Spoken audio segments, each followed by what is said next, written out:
గురువు చెప్పినట్లే ఆ యువకుడు 7 అంగుళాల చెప్పులు కొనుక్కొని కాళ్ళకి తొడుక్కున్నాడు.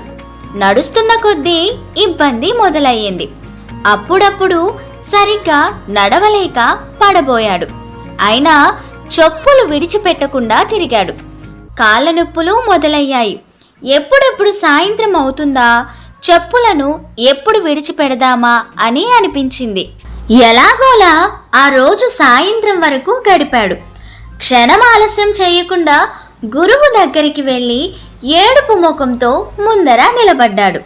చిన్న నవ్వు నవ్విన గురువు 7 అంగుళాల చెప్పులను తీసి పక్కన పెట్టమన్నాడు. గురువు చెప్పినట్లే చేశాడు ఆ యువకుడు. ఇప్పుడు ఎలా ఉందని అడిగాడు గురువు. ఆనందంగా ఉందని బదులిచ్చాడు ఆ యువకుడు. నెత్తి మీద ఉన్న కొండంత బరువును పక్కన తీసి పెట్టినట్లుగా ఉందని వివరించాడు. సరైన కొలతలు ఉన్న చెప్పులు తొడుక్కోకపోవడం వల్ల చాలా ఇబ్బంది పడ్డానని బాధపడ్డాడు.